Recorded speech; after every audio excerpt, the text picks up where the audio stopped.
Hi, I'm Jason Leahy, Executive Director of the Illinois Principals Association. Thank you for joining me for this IPA talk. And with me today, I'm excited about this because I'm bringing back some guests that I've had here previously.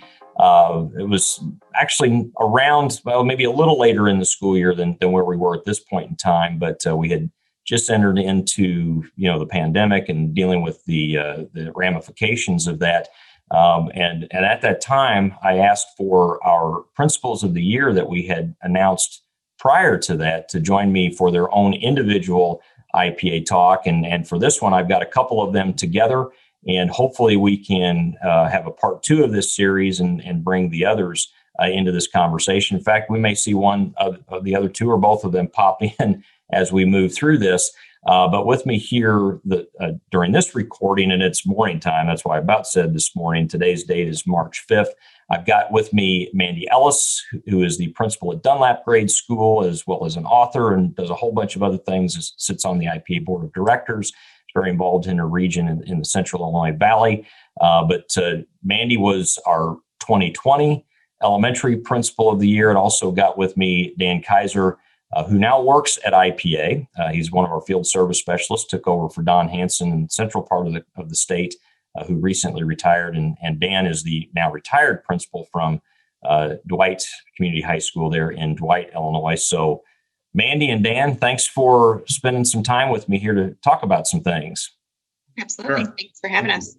Well, it's a pleasure. So Mandy, just start with you. Thought maybe a nice way to get going into this is just to check in and how you're doing. I mean, you had the unique experience with COVID of also adding a member to your family. So you've got a new little one there, still relatively little and new. So just any updates there and just how things are going for you and your crew? Sure. Yeah. 2020 was a great year to have a baby. There wasn't a lot to do. So we just stayed home and loved on her and adjusted to having a family of three. But now back at work, our district has been as a unit school district with 8 schools and just outside of Peoria, fringe Peoria area. And we've been full face-to-face instruction since August. So lots of lessons learned and hopefully some good takeaways that I can share with you guys today. Yeah, that would be great. So Dan, let's just turn to you. So, big life change for you as well, going from being full-time as a school leader to now retired and doing some work for the association. I'm sure you got some other things going on. So how are things for you? Things are going great for me. 2020 was a good year for me. Principal of the year and retirement, and then landing a job with the Illinois Principals Association. So yeah, right now I've been spending the last 5 or 6 months branching out my network from Quincy all the way to Danville here in Central Illinois, and continuing to meet excellent administrators and leaders throughout the middle of this state. And I've also worked with assistant principals with the AP Summit South, and also up and towards the north as I'm assisting Sue Holmes with the new Illinois Empower Mentoring Program. So all those things are going very well and giving me the opportunity to meet and hear from several leaders at every point of the state on how they're handling the logistics of this pandemic. Well, if you just keep hanging around long enough, Dan, we'll probably find more stuff for you to do. Yeah. So, I mean, right. All these new things you're doing, we didn't talk about originally, but you just keep with us, keep doing a good job as you're doing, of course. Yes, sir. And, there we go. Thank you. Well, let's just talk. Let's get into some of the lessons, Mandy, as you referenced the things that you're learning and what's going on. I guess I would kind of like to have this conversation in 2 parts. In general, is let's just be real here. What in particular have you found most challenging? With the current setting and the way things have been, but then maybe what has been surprising. What have we learned, and what is it that we may be looking to carry forward? So. I don't know. That's quite a bit here to bite off in terms of responding to a question. But what are your thoughts with regards to that, Mandy? The last time we talked, Jason, must have been end of March, beginning of April last year. And I feel very naive at that point, reflecting back on that conversation on how things were going.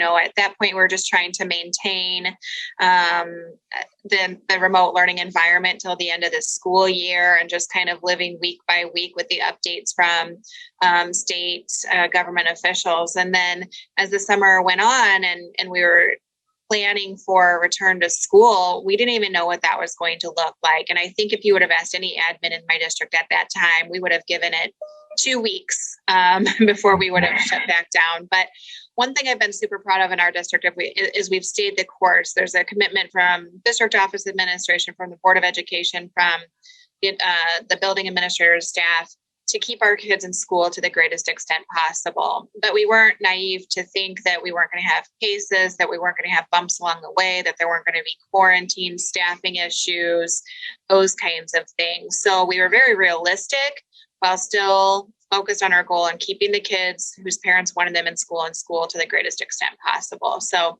that being said, it takes a high level of interdependence. It's not just one crew of people doing the heavy lifting. This is everything from food service, building and operations, bus drivers, up the chain through, staff, parapros, and admin all working together to make sure that we're doing what we can to keep kids here. And it's March. It's almost spring break at the end of this month. We're nearing that 1 year anniversary of the shutdown.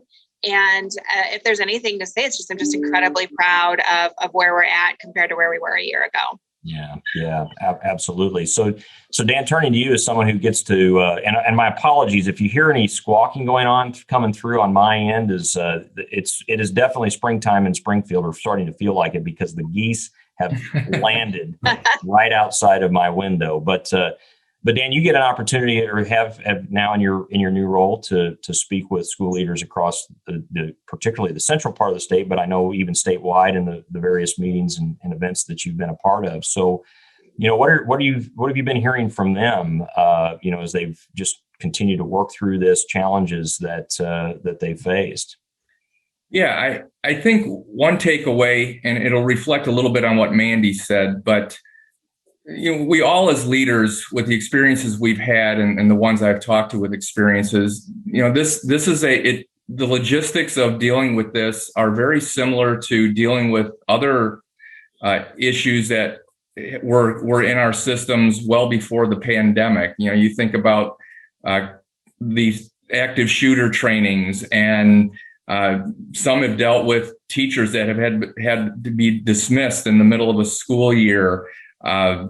Overcrowding at ball games, and there's all kinds of things. Now, this is a higher level, a heavier lift than those, but we all know that to deal with those things, it does take a unification of all stakeholders, and that, as Mandy said, includes your paras and your cooks and your bus drivers and everyone coming together to have an input so that as a team you move forward in a positive direction. And that's kind of the theme I'm hearing as I talk to all administrators throughout the state that are dealing with this, and several in different ways, but they are moving forward with a team that is positive because they have had an input in what will be happening as they move forward. And I think that's very important for everyone, no matter what happens in the fall, that they continue to hang on to that positive building leadership team structure.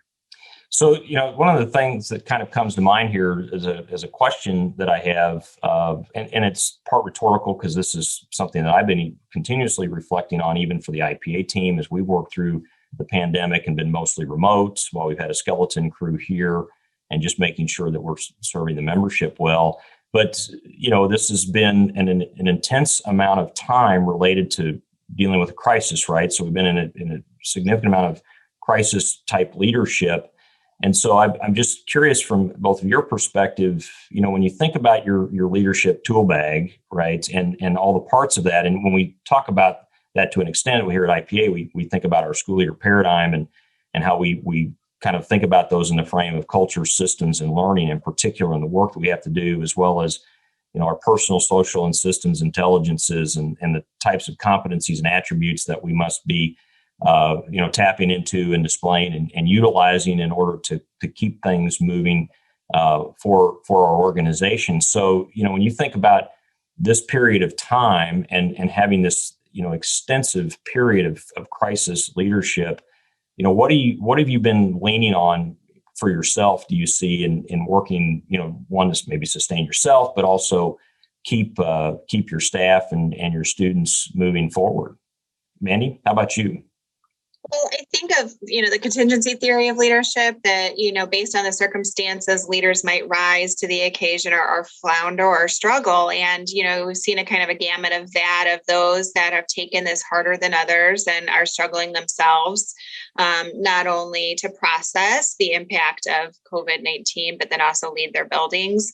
And from my standpoint, focusing on my family, the type of leader I would want for my own 3 children, but also focusing on my why. And we sat in a Todd Whitaker presentation, and he said this quote, and I hand wrote it down, but we don't return to normal. We need to return to better.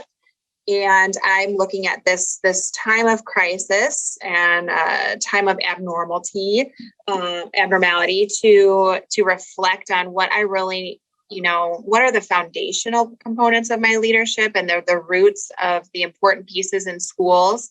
What do we want to bring back? What has pushed us and challenged us to do better?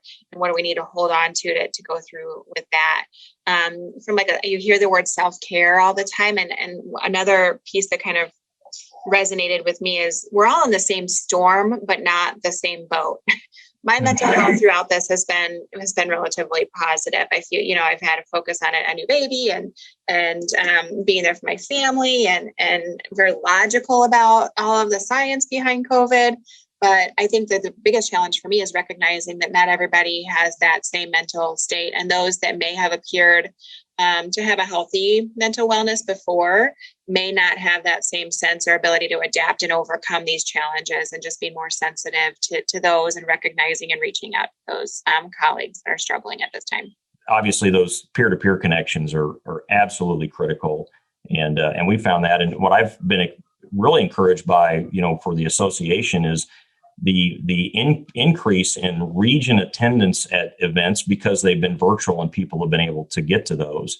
And Dan, I know you could speak to that, but I think we may have Dr. Tron Young has popped in here with us, because the plan here, and that now from what I'm seeing on my screen, is it looks like the screen may be frozen, Tron. So if you're still there, something glitched up just a little bit. But I would definitely want to bring you into the conversation, because the hope here for this IPA talk was to have all of our 4 principals of the year from this last year be able to engage in this conversation. But as is usually the case in these jobs, he's trying to come back in right now. So we'll work to bring him in. People get busy, a lot of things going on, all of that kind of stuff. So there's Dr. Young with us right now. And Tron, just so you know, we're kind of in mid-conversation, so you are being recorded currently. and also as this is happening, you guys are busy, so I get it. Things are happening and trying to keep track of the schedule, plus dealing with kids. And I just got an email from Abir Othman, our AP of the year. She said she had an issue come up at school, so she'll try to pop in here with us a little bit. But we're going to get back into the conversation more directly, but one of the things I asked Dan and Mandy right off the top there, Tron, was just how things are going for you since we talked last for that IPA talk back in the spring, not long after things shut down, not long after you heard that you were, the middle school principal of the year, that kind of stuff. So just generally as a check-in, how are things going? It's a roller coaster. I'll be very honest. It's definitely a roller coaster. This year, it's been tough. It's definitely been tough for me, definitely because that feeding that you get off of students, right, is just not the same. It's not the same. And keeping staff motivated and focused and remembering that purpose, right? Like why we're here. It's hard, especially in a smaller building where, we are it, right? Like I don't have a math team. I have a math teacher, right? And so trying to make sure they feel supported and they feel connected and still the kids. And so this was the first time where my staff is like, okay, you're giving a lot to the kids, but we need some more too. And I'm like, you're right. And it was hard for me to motivate myself. And so we just had we literally sat down in a circle and just had some nice conversations. Like, how are we feeling, right? Like, what do we miss and what can we bring back, right? Like, what are those things that we can do well? So it's good, right? Like it's those peaks and those valleys, but we're good. Like we're starting to get more people that want to come back in the building and able to get sports going and get some things going. So we're getting some of those things that make that culture even better and stronger, getting some of those things going for our middle school kids. Yeah. And so with your current situation, Tron, or do you have students back at all? Or are you still full remote? How's that working for you guys? Yeah, I do. I have. So we started first quarter was all remote. We started second quarter in person, made it for about 4 weeks, and then was 2 weeks off, came back a week, Christmas break, came back a week, off 2 weeks, came back, had a week of snow day. Yeah. So really this year, and that's what I was telling my teachers, like they were like getting frustrated. And I said, our kids have been required to be remote this year and more than they've been in person. So when you look at our success, like we're looking at our benchmark scores, and we got kids that say, we have more kids say flat than did any change. And I said, that's good, right? Like I'm okay with flat this year, right? Like I'm okay with us just keeping our kids steady and learning at that progress. If we start losing some ground, that's the challenge. So, but that's where we are. So we've now been 3 weeks in person with no thing. So we're excited and going forward with that. That's terrific. That's terrific. Well, Tron, I'm gonna bat a question to Dan that Mandy just was working through when you popped in, and I'm gonna bring it back to you. So you'll have a minute here to process for a second. But Dan is is kind of a refresher here. The question I had posed was just, when you think about leading through this time in the crisis leadership, when you think about your leadership tool bag, what are you reaching back in for right now? What do you seem to be leaning on maybe more than you would in a normal time, more frequently, just to help work through with people? And obviously you're not currently leading a building anymore, but you're supporting people that are, and you're hearing from a lot of folks. So what are your thoughts with that? I think now we are seeing a lot more utilization by administrators of remote platforms to bounce ideas off of one another in a Zoom or a remote setting, where they are still spread out as far as miles are concerned from one another. But this has been a real nice platform for them to come together and listen to each other. And I know Bridget Belcastro has something that she's posted on IPA Connect that's coming up on March 10th for elementary school leaders to just discuss their ideas as many of them are coming back to face. And it's just simply identifying your needs, sharing your experiences, and providing resources to one another in that setting. And I have seen 2 of my regions, which each of them consists of about 5 counties, and they are coming together every Tuesday now and having discussions about anything that they want to bring to the table. And I think that is something that I certainly would be involved with as an administrator, and being involved with the IPA. I think I spent a lot more time looking at IPA Connect and finding those resources and others that are dealing with the same situations, learning about their experiences through this. So I think it's more of an outreach, because you're able to reach further now in this environment and find out more from other leaders that are sharing the same experience. As Mandy said, it's the same storm, but we're in different boats, and it's not a bad idea to hear what the person in the other boat is doing that you might be able to do in your own building.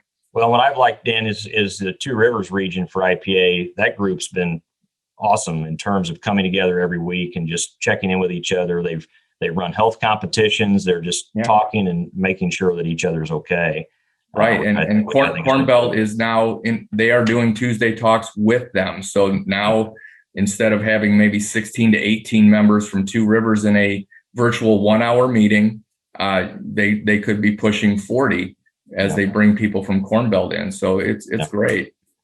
Well, we've got our 4th of the quartet with us now of our 2020 Principals of the Year, which is Abir Othman, up there from Andrew High School in Tinley Park. So Abir, thanks for being able to jump in. And here's what I love about the way that this worked here this morning is that it's just very indicative of of school leadership, right? That we have all these plans, we're going to do things at this time, and this is how it works, and then bam, stuff's coming up, and so here we go. But that's just how it works, and we flex and make it happen. But Abir, as the others were coming in, one of the things that I asked was just, it's been about a year or so since we talked in this format, where I had IPA talks with each of you after the pandemic, got started, and we had closed things down at school not long after each of you had learned about, being your respective principals of the year and such. And so,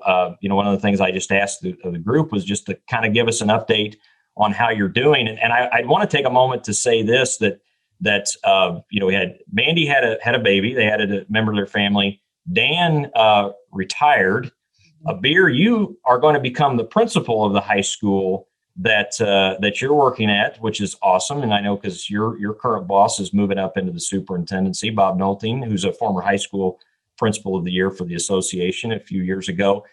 Tron, I was just curious, are you going to win a Nobel Peace Prize that we're not aware of here yet or something? I mean, these other three have got stuff going on. No, so I'm just on the sideline cheering them on. I'm excited to be in the presence of greatness and learn from them. Yeah. I don't have any big news either. So I just thought, man, those three, those are big life changes there. But so congratulations, Abir, on Congratulations. the job. But anything else you'd like to share? Just talk a little bit about the new opportunity you got coming. Yeah, so super excited about this opportunity, and particularly being in the district for the last 18 years and just seeing the growth and evolution that we've had too. So I'm really excited for working with Bob, Dr. Nolting, our superintendent, and then my two colleagues at Stagg and Sandberg has been great the past couple of weeks. I've actually been if you will, doing a little bit of both positions right now as Bob transitions into his position and Dr. Gay retires this late June. So it really has been a lot of eye-opening things. As an associate principal, I felt like I knew a lot of things that were going on and a lot of the specifics. So you're all smiling at me because you're like, yeah, just learning a lot of nuances that although I was very well informed, just the timing of everything as you're all living with right now, just how quick the pace and the conversations and the discussions and the evolution of schools and where we're at right now versus where we're going to be next week. And those have just been really big conversations that I've been involved in, and I've been really appreciative of it. Yeah. One area that I've also been really excited about was, the vision part. I think as leaders, that's something that, you're true to your school, true to yourself, true to the building, while now working on this vision for next year, and being in a time where, and not to have to revert back to the conversation of pandemic, but definitely there's some adjustments and acclamations that we're going to have to make for next year. So I'm excited about the opportunity that I get to do this in my new role. And to take away the anxieties for people, as well as making it as comfortable as possible. I'm really excited about that. And for our community, making it such a place where Andrew has that reputation, where they can be here, they're taken care of, and we're going to do the best we can for the kids. That's great. I appreciate that. And again, just wishing you the best of luck there as you move into that new role. So, you brought up just talking a little bit about next year, and I'd like to spend a little bit of time talking about that, because so every year the IPA Board of Directors does its own self-survey or self-analysis basically, and they have a self-assessment survey that they take. And I've taken a quick look at the early results of that, and the board will review those things at its meeting in April. And one of the comments that was made is just from the association's perspective is, how to helping them and meaning as school leaders, making sure the association is helping all of you lead out of this, right? What is it we can be doing to support school leaders out of it? And I thought, well, a great group maybe to talk a little bit about this, because all of you being in the positions you are and having the accolades that you have, it's obviously people recognize you for who you are and what you've done and what you're capable of. And so I thought it would be important to spend a little time talking about that as we start trying to get our mind wrapped around, what is it going to take for us to lead our organizations forward and returning to the new normal, because it's not going to be the old normal, right? It's returning to the new normal.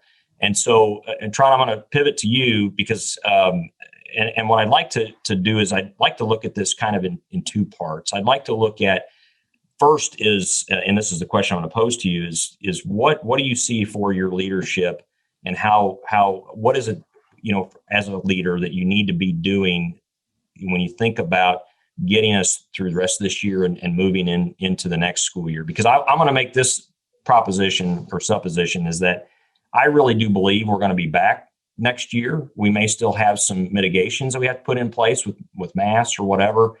Mandy, I think you've been running pretty much full steam ahead anyway, so that won't be a significant change for you. But I really believe, and of course, understanding that there are COVID variants running around, and so that could impact us a little bit. But let's just assume we're going to be pretty much back and have some things to deal with still with the pandemic. But getting to that point and starting it up and getting us moving forward, Tron, what do you think here? I was kind of putting you guys on the spot with some of these questions, but I know you as a leader of leaders, you think about this stuff kind of anyway. So when you think about leading your building through the rest of this year and into the next, what's going to be most important?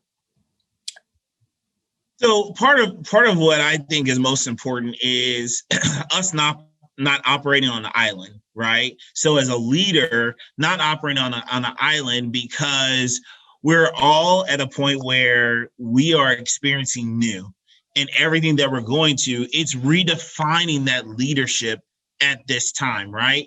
Because what my building needed from me last year, even last year at this time, is completely different than what they need from me right now, right, as a leader. And so part of that is seeing what are the great things that your staff has done to highlight those and to continue on. Who are those teacher leaders that could be those ones who continue with that technology implementation, right? Like a lot of people had been thrown into it, but you have those teachers who also not only throw into it, but thrived and used that technology to increase student engagement, increase student learning. How can you optimize those individuals to be your teacher leaders to continue that path, right? To continue that growing. So it's not something that happens to us again, but that we do together, that we develop together. So continue that conversation of great instructional strategies that we've been using, that we have found this year, and shifting that. My focus has been, instead of shifting, there for a while, we were just so focused on what we miss and what's not the same, and let's get back to normal. And so instead of that, get back to normal is what are we going to do? What is our building going to look like, right? Yes, we want all our kids in the building, but that brings a whole nother conversation, right? So what does that look like? How do we engage with student groups and student partners during that time? So us coming down and redefining our practices of what good quality instruction looks like, no matter what, right? So in an environment, yes, we may not do groups, but you can do Google Meets that have breakout rooms, even with kids in that classroom, and still doing some of those things. So the things, instead of what's not possible, why not, right? So my question is, why not? Why can't we do that? Why can't we offer both synchronous and in-person from this point forward? What hurdles do we need to overcome? So instead of us looking at it as that one time, this is what's happening to us, how can we make it be something that we are doing together? That's been where we are now. And it's been a shift, right? And teachers weren't ready to hear that, right? Like teachers weren't ready to hear that conversation in December. They weren't even ready to hear it in January, right? But now we're at that point where it's like, okay, this is where we are. And I'm one of those that, like, I don't wait for things to happen. I look at what's happening. Where do I see this going?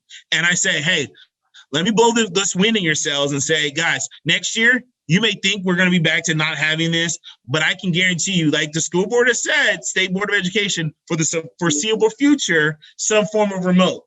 So what does that look like for us in our community? What does that look like? Let's not wait until they tell us. Let's start planning so we have things there. And again, we're working together for that. So that's what that leadership is. I think now that visionary leadership is so important for you to not just be in the moment, but see how you can take this moment and redefine the educational landscape that you offer your kids and that we could do. I think we will be doing a disservice to our students in Illinois if as leaders, we go back to doing exactly what we were doing in our classrooms. Yeah. There's no way, right? There's no way we can do that. So. Yeah. Mandy, how about you? Any thoughts with regards to this? Tron just, as usual, gave us a lot to think about, and about 12 follow-up questions came to mind as he was talking about that. So I thought, for president 2024, we're putting him on the ballot, and we're just going to let him run the whole show. Right. He alluded to kind of what's been resonating with me through our whole conversation is, what did we miss most about the school? What is the root of why do we come to school? And it's not just for that instructional academic piece. We come to school for those relationships, for those connections, to be together, to create a sense of learning and a community. And that is what I really think I'm going to need to focus on moving forward as we bring some of our remote kids back in with our in-person learners next year. And as he said, kind of push people forward. We used Zoom and Google Meet, and nobody had professional development on that. They just learned it and they adapted. And, recognizing that we all did really hard things that we had never planned for and are kind of thriving in this regard. The one thing I just wanted to reiterate to those that maybe aren't back in person or don't have their full teams or full student body back is it's going to be okay.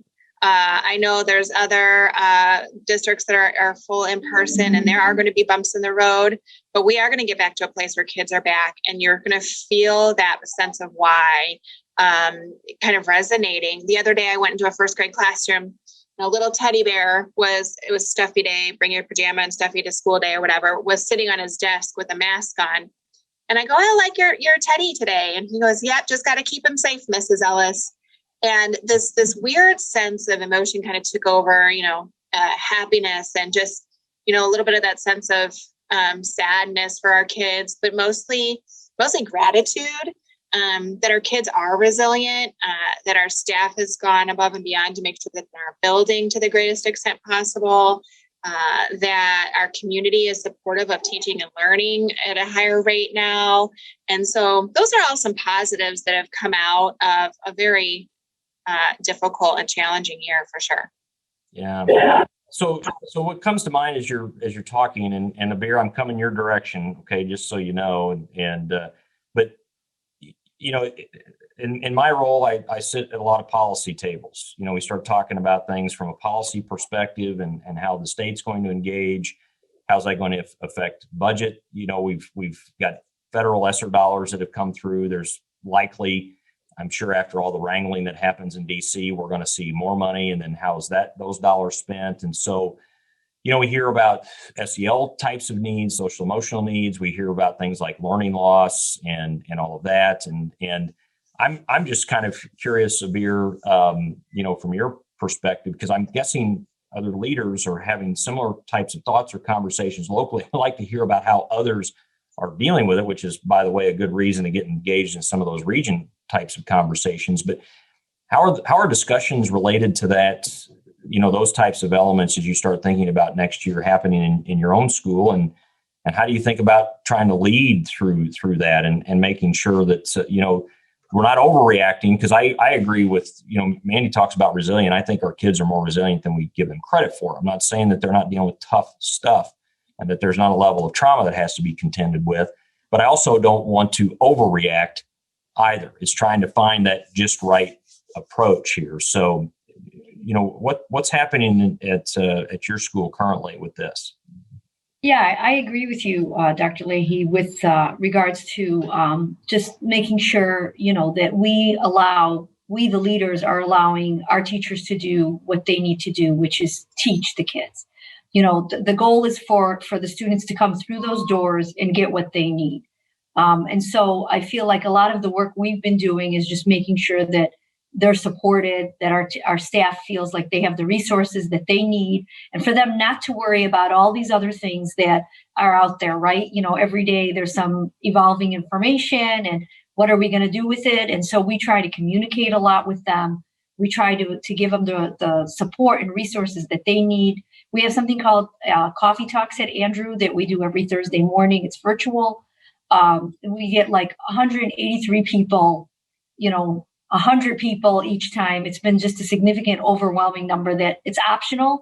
They jump on, and we have usually a topic, or we do like Q's and A's on a particular topic. There's new release from guidelines, and so people have questions, right? There's uncertainties, and our role is to take that away so that they can do what they need to do.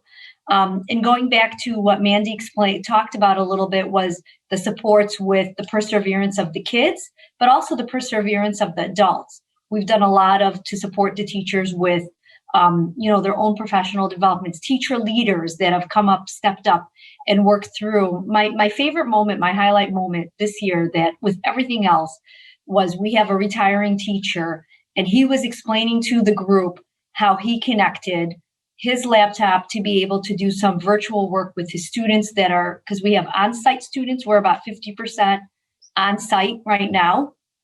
And we split A/B based on alpha and then CD days. On Wednesdays, cleaning remote day for everyone.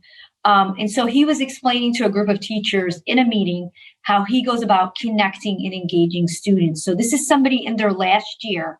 How exciting to watch as he is leading this, PD with our staff.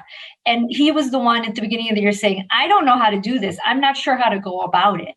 And for me, that was one of those moments where he was like, oh yeah, they taught me, and this is what you do, and these are the steps. And he took that away. And I feel like that's our role from the leadership perspective, is to take those layers away for them so that they can focus on what they need to do, which is really the instructional stuff with our students. It's the quality instruction, and whatever it looks like, for the hybrid kids, for our on-site, our remote, is working and through that. And them coming on of their own accord, they keep coming back to the coffee talks.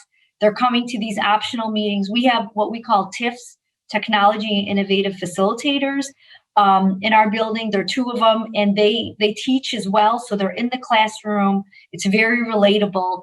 I can come on and talk all I want about my ideas, but I'm not sitting right there every single day in the classroom with these kids.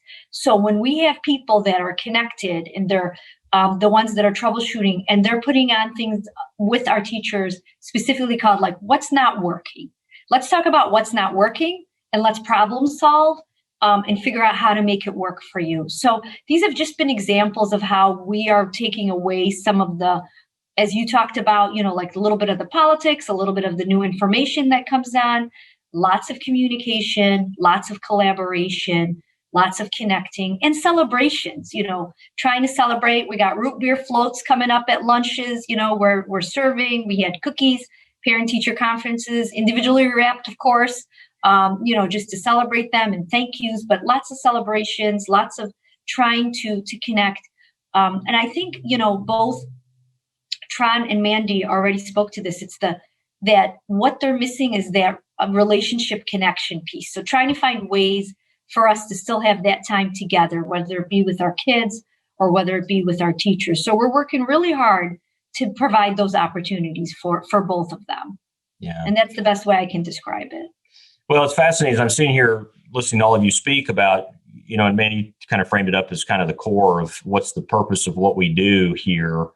And regardless of the modality that it's happening, that part of it doesn't really change, right?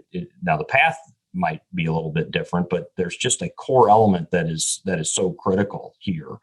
So I'm gonna pivot just a little bit here, not a ton, but one of the things that I know that has been particularly interesting, and there's been some successes in some places. I had principal email me about the engagement that they were having with their public. That's where I'm going to go with this, is about how well that had gone for them to be able to do some things. They were utilizing some churches and other community centers to be able to house kids and keep kids in person. And that was a great example. And then we got places that it's been more challenging and been rather rough, actually, with it. And I'm not going to be asking like, hey, how's it going for you, and get into that. But what I am curious about, and this is something even my wife and I think a little bit about when we think about our own kids and their experiences at school, what are going to be, and I'm coming to you, Dan, what are, from your own thoughts, and then also from what you're maybe hearing from other school leaders, like what could be the expectations that families are going to have of us as an educational institution now moving forward, now that they've seen some of the things that we can do, right? I mean, we've, you talk about Zoom and Google Meets and all of that, and we had no choice, right? It's the ultimate job embedded professional development of all time that we just experienced with some of the tools that we've been forced to use. And now parents have seen what some of the possibilities might be. So I'm just kind of curious about, from your perspective, because I think this is, we think about visioning for the future, we've got to definitely keep in mind is, our end users, our consumers, and obviously that's the kids, but the parents are the spokespersons for their children and obviously have a lot of influence on that. So what do we need to be thinking about here, and how do we make sure that we are hearing from parents and understanding what their expectations may be, and how we enter into that dialogue of a negotiation of what how we can maybe meet expectations, but also manage expectations, knowing that we're not probably going to hit them all. So, Dan, any thoughts on that? Just a few thoughts. I think the utmost importance for everyone involved, especially the parents and the families, is safety, and making sure that we ensure safety for their kids, no matter how their education is delivered to them. I think communication, though, of what you are rolling out in terms of whether it be remote opportunities or in-person opportunities in the future, I think communication and utilization of your social media platforms to get that message out to everyone and allow them to have opportunities to voice their concerns.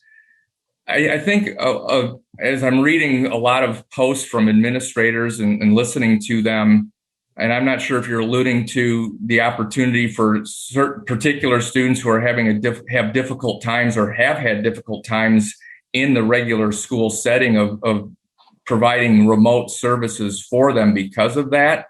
But I think there has to be some definite guidelines put into a plan like that, especially because we've seen so many students in remote situations this year that are simply not doing any work. And that's very frustrating, not only for the administrators, but it's very frustrating for the teachers. And having a daughter that's a second grade teacher in her fourth year, that's a frustration point for her, that all the work she is doing, and there are a handful of students that are not putting back any work for her. So I think there has to be some clear defining guidelines for how that would be rolled out. And the other part of it is, I know everyone else on this panel has mentioned the importance of social interactions to their emotional well-being, and making sure that parents know the research behind that and how important it is to get their students to come back and be with other students in that school. And I go back, I remember something that Abir mentioned in her Ignite speech. It was to find innovative ways to bring back the smiles. And I think that we have to make sure that our parents know that we want their kids back in our building, and we want to take care of them. We want to take care of not only their academic well-being, but their social emotional well-being. I think that's a big part of what we need to get out to them right now, is that we are here and we want your kids here with us because they need this for their social well-being. And we have a lot of tools and resources in place to make sure that they will grow in that area. Yeah. Tron, how about you? What do you think when you think about your parents and expectations, and what the fall may look like from their perspective, or what they may think it should look like from their perspective? Well, I tell you, our parents have been very supportive, right? And we believe, I've been at a point where there's no such thing as over communication this year, right? Like communicate everything, even to the point where if there's something impacting my students from like a board meeting decision in regards to our environment, like we have open board meetings and they're online, but I'm sending a message out to my parents and saying, hey, last night at the board meeting, here's some discussions. You need to be aware of some changes, just trying to keep them updated. And for me, the biggest thing I think is going to be required is looking at equity and access, I think, because there's so many things that this is going to change that we don't know that it's going to change, right? I have my thoughts, I have my theories like I always do, but the biggest thing down here is like whether we're going to take snow days or use e-learning days and have that plan. And like we were all gun ho, and then we were like admin, and I was like, but part of like sometimes teachers need a snow day. Sometimes our kids just need to be kids, right? Like they just need to like that excitement of watching the news and getting a phone call and having that's part of it, right? Like that's that opportunity. And what does that look like? So how do we plan for that, right? Like, how do we do that? Because it's a little easier for older grades, but you get a kindergartner, first grader, and you have snow day packets, and you have looking at that, I think our parents are going to expect for us to have thoughtful conversations about changing the landscape of what we do and what we provide and how we provide it. But I don't think they will expect for us to do something just because we can, right? I think it has to be sound educational research-based practices that is well needed, right? That helps, because when you think of something like that, a snow day opportunity, you get the equity and access, still having that issue, right? So then you have a handful of parents that could do it and help their kid, and a handful that didn't. And then we have the have and have not still. Even offering remote learning, right? Like I have people that are like, hey, we're going to Florida. My kid's going to be, well, this year I can't say anything about it, right? But then how's it there for there? But it's not okay for my truant kids to just be like, hey, I want to go for remote learning, right? Like having those hard conversations about what does this truly look like, and how does that, like Dan said, having lots of policy and having protocols in place for where we're going to go. But I think the overall is having thoughtful conversation and basing our decision on research and best practices for all of our kids. You bet. So I've got one last question here. I've got many that I could ask. I mean, I could really spend all afternoon talking with all of you about the variety of issues, this and just leadership and things generally, because you're all so talented. But I'm gonna wrap up with this question. I'm going to ask for each of you to respond. And if you don't have a response, that's okay, because maybe you haven't thought about it. Maybe we're still too close, since we're still in the pandemic technically. Hopefully seeing a light at the end of the tunnel now with the vaccines and things rolling. So you haven't had time to process this yet. But if you had to pick, one or two things, and Manny, I'm going to come to you first, but I'm going to respond to this question as well on IPA's behalf. So I'll start to give you a little bit more time to process here. But if you had to pick one or two things that you would want to retain out of this experience moving forward, what would that be? That maybe was not, it might be, but maybe wasn't even in play prior to this experience starting. But what are one or two of those things? And I'll just share from my perspective.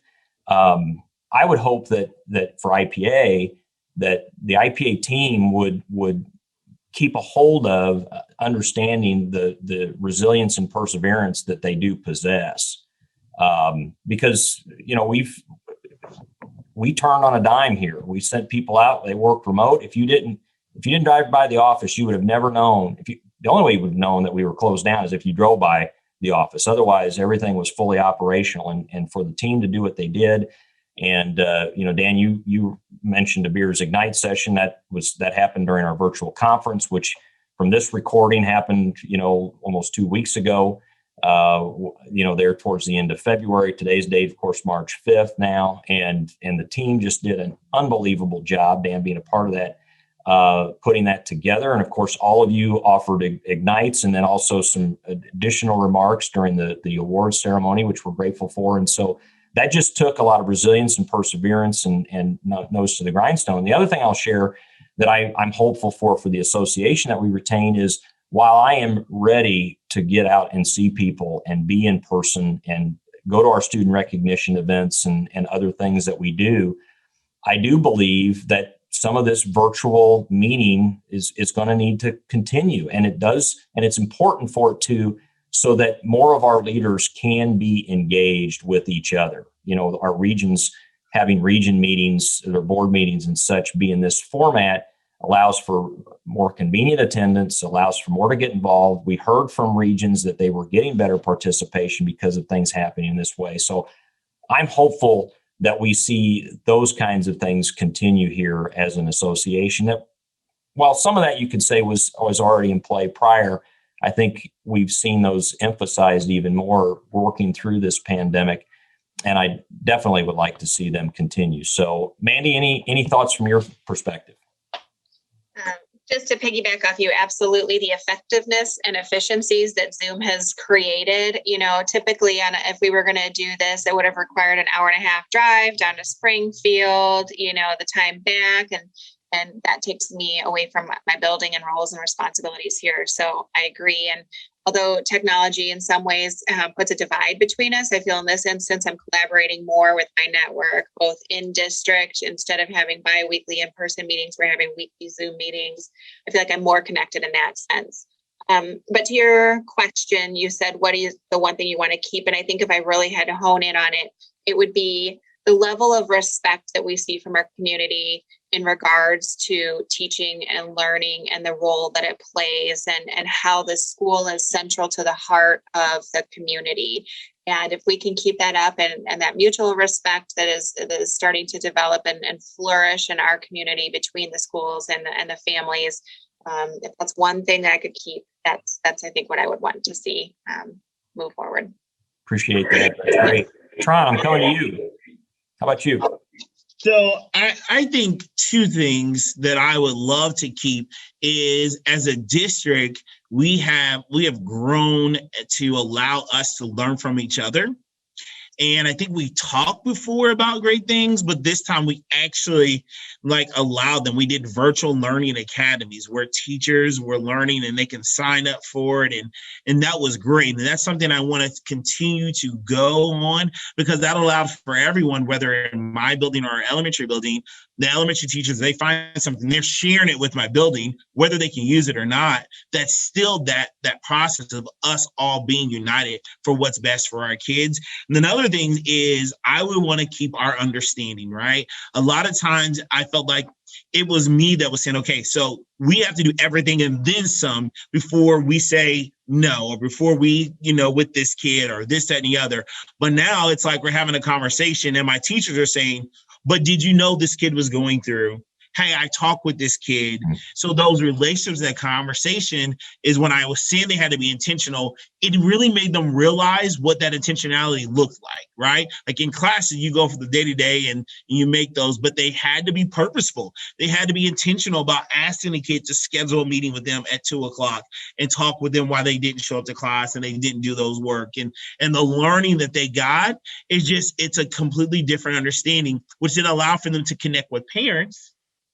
And it wasn't just like something that needed to happen from my office. And so that I would want to continue, right? Like scheduling time where teachers have time, whether once a week, right? Where we're spending 30 minutes and they're scheduling meetings with kids and they're just talking with the kids about what's going on with them. It was something that I wanted to do and it kind of evolved on their own. And so I talked about what has this done for us? And so that's something that we're trying to plan to keep going.